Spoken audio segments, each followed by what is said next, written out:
E nessa questão do desligamento, atuam, dependendo do mérito do desencarnante também, os benefícios que ele aprendeu quando estava na Terra. Eu me lembro, por exemplo, do irmão Jacó, no livro Voltei, que relata que ele percebeu que estava desencarnando porque já havia lido as obras de André Luiz, por exemplo, não é? O Obreiros da Vida Eterna, que é onde André Luiz conta 5 casos de desencarnação, e já lhe deu um sustentáculo para ele entender o que estava acontecendo com ele naquele momento, não é verdade? Não há dúvida que o Espiritismo é o ABC da vida espiritual, né? Quem conhece doutrina espírita, quem estuda, quem lê O Céu e o Inferno, lê a obra de André Luiz, não vai ter problemas para perceber que desencarnou. Isso aí não tenhamos dúvida nenhuma. Você vê que em sessões mediúnicas, dificilmente você vê um espírito de espírita, de alguém que foi espírita, que não percebeu que desencarnou. Porque é abecedário, ele mostra o que é a vida espiritual. Não tem como você, ao despertar na vida espiritual, não perceber. Então, o problema é esse. O Espiritismo é uma bênção, nos esclarece, mas também, como ensinava Jesus, muito será pedido àquele a quem muito se ofereceu. É o que aconteceu com o irmão Jacó, né? Isso. Ele não teve dificuldade nenhuma de se adaptar à vida espiritual, tudo, mas depois pesou a consciência por sentir que ele não tinha feito o trabalho necessário, indispensável em favor da própria renovação.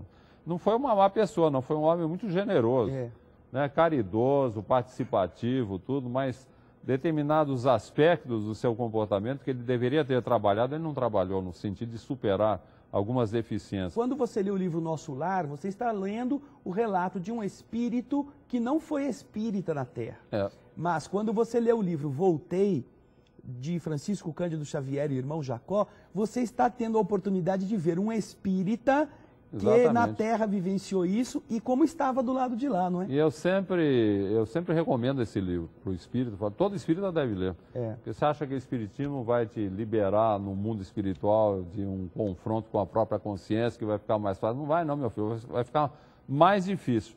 Vai ficar mais fácil você desencarnar, reconhecer a sua condição de desencarnar, mas depois a cobrança vai ser muito maior, porque você está esclarecido, né? Você não é cego. E por falar em livro, eu gostaria de perguntar a você se esses temas que você está abordando hoje na nossa entrevista, eles estão desenvolvidos no seu best-seller, não é?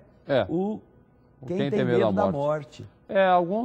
Algo daquilo que eu comentei aqui está nesse livro, Quem Tem Medo da Morte, né? Como eu falei para você, eu procurei fazer uma linguagem descontraída, né? Alegre. É um tema tão fúnebre, o pessoal fala, mas como é que dá para abordar de uma forma descontraída? Fazer piada de velório. Fazer piada de velório. Então, você ver o aspecto descontraído da morte. A morte, afinal, é a única certeza da vida, né, André? Todo mundo vai morrer. Verdade. Não há por que a gente cercar a morte dessa atmosfera fúnebre, como se fosse a pior coisa que pudesse acontecer na vida. Não é assim, a morte é o retorno à vida espiritual. E essa temática parece que você também tem em CDs, não tem? Eu tenho uma palestra que eu repito todo ano em Bauru, que chama-se Quem Tem Medo da Morte também, por ocasião de finados. E todo ano lota lá o nosso auditório, que você conhece lá, cabem 600 pessoas. Porque são pessoas que não são espíritas que vão. A gente faz uma divulgação, porque as pessoas têm uma avidez de conhecer, de saber alguma coisa. O povo, de um modo geral, é profundamente ignorante com relação a essas coisas da espiritualidade, o processo da morte, né? Porque é aquilo que eu tenho comentado sempre, infelizmente, as religiões, de um modo geral, elas são especulativas. Elas imaginam como é a morte, como é o mundo espiritual, daí você ficar na especulação, você cai na fantasia, né? O grande valor do espiritismo é que ele não é especulativo. Kardec consultou os espíritos, submeteu as suas manifestações ao controle universal que ele define o Evangelho segundo o Espiritismo. Na introdução do Evangelho. Então, ele fala o controle. Ele fazia perguntas aos espíritos através de vários médiuns, cotejava as respostas. É a mesma coisa, André, eu sempre digo o seguinte, você quer saber como é a vida na França, o que você tem que fazer? Você tem que consultar os franceses, ou ir lá. Não dá para você imaginar como é a vida na França, como vivem os franceses. Não, consulte os franceses, eles vão te informar. Foi o que Kardec fez, né? Para saber como é a vida espiritual, ele consultou os espíritos, aqueles que moram lá. Então, ele teve informações, passando pelo crivo da razão e pelo controle universal, ele teve informações exatas que consubstanciam hoje a doutrina espírita, né? É por aí. É verdade. Infelizmente, o que é bom dura pouco. Estamos chegando ao final do programa Transição e colocamos agora as câmeras do programa à sua disposição, Richard, para você despedir-se e fazer as suas considerações. O telespectador, amigo, é aquilo que a gente comenta sempre. Nós não precisamos ter medo da morte. Não precisamos ter medo do nosso retorno à vida espiritual. O que nós devemos ter é o cuidado com a nossa vida. Que não tenhamos dúvida nenhuma de que o que estamos fazendo hoje, como estamos vivendo, vai determinar a natureza da nossa vida no mundo espiritual. Há multidões que desencarnam e vão para regiões umbralinas de sofrimento e tormentos que o católico situaria como sendo ou o inferno ou o purgatório. Na verdade, são regiões de sofrimento onde o espírito vai ter a oportunidade de certa forma, naquele estágio, superar os seus próprios desajustes, despertar para as realidades espirituais para que ele possa ser socorrido.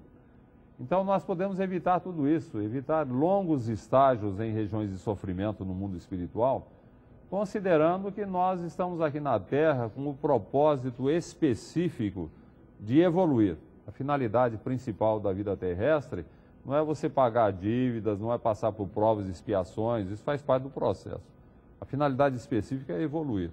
É o caso de nós perguntarmos em todos os dias de nossa vida, estou aprendendo alguma coisa? Estou estudando? Estou batalhando contra as minhas imperfeições? Estou me adequando aos valores do Evangelho, onde nós temos a síntese, a orientação maior em relação à nossa vida como filhos de Deus? Estou cumprindo o Evangelho? Sou melhor hoje do que fui ontem? Amanhã me proponho a ser melhor do que estou sendo hoje?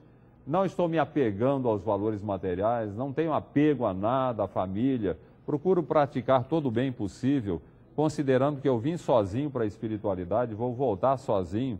E o que vai valer na espiritualidade não é o montante dos meus recursos materiais, é o montante das minhas boas ações. Aquilo que eu fizer de bom vai repercutir na minha vida espiritual. Então depende de mim, não depende de ninguém.